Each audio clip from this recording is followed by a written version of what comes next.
Hi team! Coming up is the benchmark called the Deep 6. Deep 6 consists of 6 most fundamental kettlebell exercises put together into a complex, and that complex is performed for 5 rounds.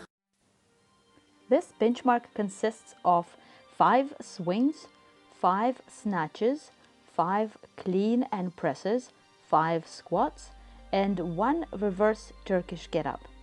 You will complete all the movements on one arm, and then after you've done the 1 Turkish get-up, you will switch to the other side and repeat the same movements. This workout is a complex, meaning that you do not put the kettlebell down in between the movements.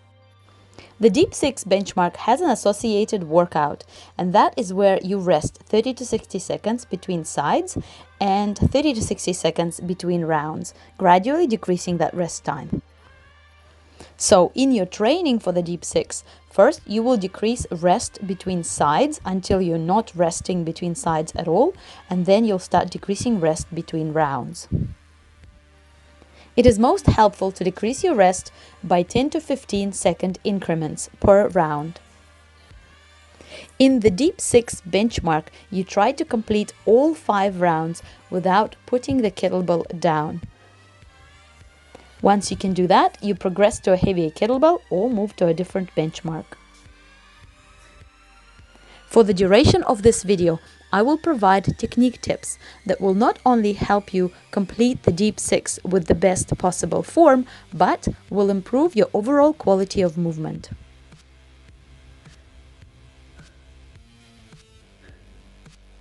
During the cleans, remember to keep the kettlebell trajectory as close to vertical as possible so that you avoid banging it on your forearm. In the press, try to track your elbow forward rather than out to the side. That will enhance the strength of your shoulder and the strength of your tricep. This technique is also great for correct and balanced upper body muscle development. During the squats, aim your elbow to the inside of your knee. Your last squat is a thruster, which prepares you for the reverse Turkish get-up. You will notice that some of my Turkish get-ups use the side step method and some use the windshield wipe method. You will use the method that you find most comfortable.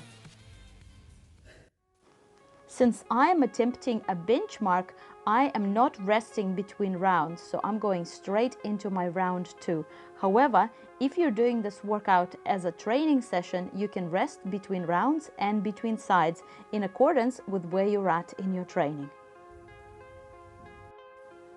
I highly recommend starting with a lighter kettlebell and progressing all the way to being able to perform 5 rounds without rest with it before moving on to a heavier kettlebell. If you are a female and you're finding that your legs are not getting enough exercise in this benchmark, you are allowed to complete push press instead of press. For example, in this particular benchmark, for me, a 16 kg kettlebell feels just right for my shoulders, but I can't feel anything at all on my legs. So the ideal weight for me in this workout is 20 kgs, but using push press. The fact that Turkish get-up is the last exercise you do is great for teaching you to stabilize your shoulder under fatigue. The toughest part of this workout is shoulder fatigue, both for men and women. However, correct technique, posture and mobility will reduce shoulder fatigue. Particularly, tensing your abs and glutes immediately increases your shoulder strength because you are stabilizing your midsection, and it's much easier to press from a stable base. The reason why mobility will decrease your shoulder fatigue and therefore improve your performance is because if you are immobile, your body not only fights against gravity but against itself. And when you're mobile, when your shoulder only has to work to push the kettlebell up, not fight against all the other tight muscles, then obviously the shoulder is not going to be as fatigued. And that's why this benchmark, as well as many other benchmarks, will test not only your strength and endurance, but also your mobility. Because, simply put, the better your mobility, the easier it is for your body to assume the right position again and again and again without tiring itself out in the process. So this is the end of round 2, and I am going straight into the round 3 because remember, I'm trying to complete this benchmark without stopping or putting the kettlebell down. So a bit of a disclosure here, I'm using a 12 kg kettlebell here, which is way too easy for me. I was filming it during my rest week, during which time I do not overexert myself, and therefore 12 kgs is extremely easy. However, you can also see that I'm using my hips a lot, and that makes sure that my shoulders do not get fried. Personally, I really enjoy doing light kettlebell benchmarks on my week off or performing any sort of fun workouts with light kettlebells on my week off. And that's because it lets me work up a sweat without overloading my nervous system or my joints, which allows them to recover and actually creates a great blood flow because I'm moving but with very light weights. So this doesn't mean that I let my technique slip just because I'm using a light kettlebell and just working up a sweat. In fact, it means that I can focus extra hard on technique and reinforce some good habits. For example, in the reverse Turkish get-up, I try to make a small pause at each stage of the get-up just to own that stage, because I know that speeding through my TGU means I'm hiding a weakness in the body. Now, the next is a very common problem as well. It is grip fatigue. So that's when you find your forearms are getting fried. And to avoid that, you want to use a monkey grip on your kettlebell. That means the kettlebell is hanging on the ends of your fingers rather than you gripping it with your whole palm. As well as you want to relax your grip at the top of the swing, in the clean rack, and in snatch lockout, in squat rack, and in reverse Turkish get-up. So pretty much any time you don't have to grip it, don't. Another issue commonly experienced in this workout, again because of such a high volume of repetitions, is it catches you out if you're used to shrugging the shoulder when you're cleaning, when you're pressing, when you're snatching. And shrugging the shoulder will tense your neck muscles, which will cause a very stiff and uncomfortable neck, either during or after the workout. This is an unfortunate condition because it leads to weakness in your lower traps and eventually an inability to lift heavy overhead. So you're actually making yourself weaker by shrugging your shoulders in the long term.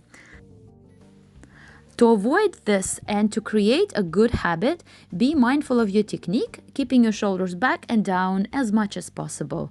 And since our modern environment encourages us to hunch over the computer screen and to pull our shoulders up to our ears, training is actually a perfect opportunity to reverse that and to practice better posture. So I'm now on round 4 out of 5, and you might have noticed that I'm changing my position around to perform this benchmark from every angle. So if you're trying to do it as well, you can see how it's done. If you have any questions, please let me know. A little hack that I use: if the press feels really heavy, then grip the handle hard on the way up at the same time as you're bracing your abs and squeezing your glutes. And then you can relax your hand on the way down.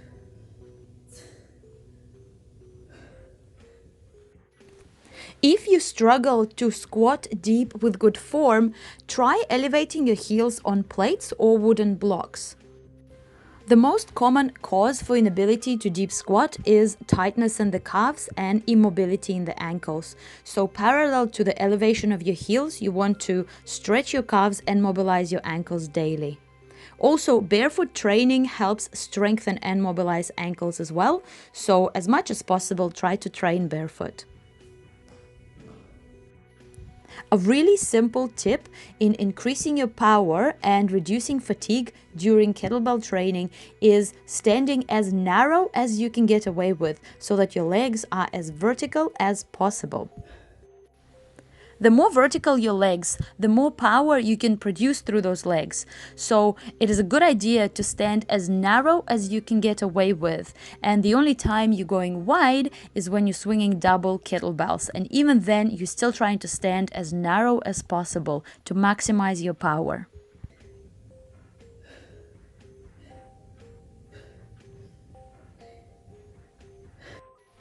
The rack position for men and women is different for clean and press and squat.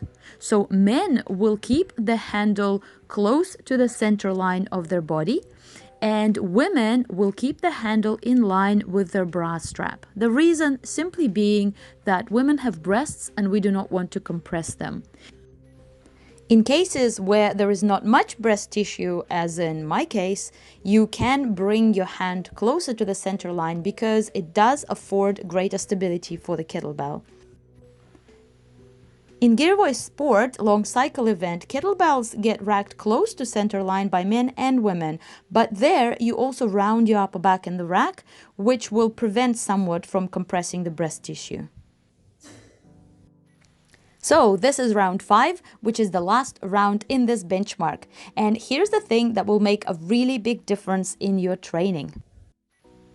When performing any workout or in fact any training session, try to pretend that there is an external observer looking at you and trying to guess which round you are on. Your goal is to confuse that observer and to make them think that you're performing first or second round rather than your last round. How do you do that? By sticking to good technique. So even if you are struggling and dying on the inside, do your best to make your technique the same as it was in round 1. Most bad technique habits don't happen because people consciously want to use bad technique, but because they allow themselves to deteriorate in their technique when they get tired.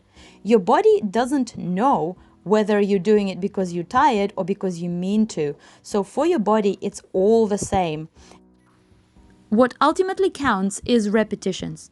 How many reps do you perform with good technique versus how many reps do you perform with bad technique, regardless of whether you're tired, whether you're sore, whether you are sad, and whether you lost focus. So the best thing to do if you find that your technique rapidly deteriorates and you cannot do anything about it, simply stop the set and rest. This is called playing the long game.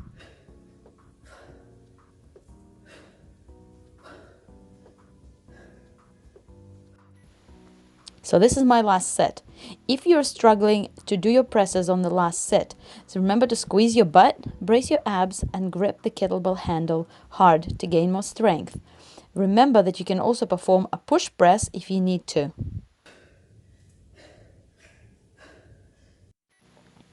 In the squats, you want to dig your heels into the ground and drive through your heels, push your knees out, and keep your chest up to make those last reps easier.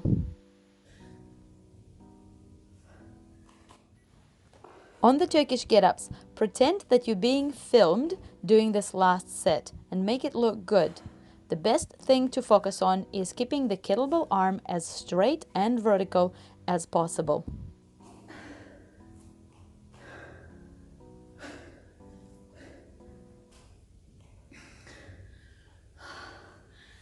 Remember that the Deep 6 benchmark, it's not a workout, it is a test. It's a test of your skill, your fitness, mobility, strength, power, and endurance. The way to prepare for the benchmark is a workout. And during the workout, you will be making breaks between the rounds.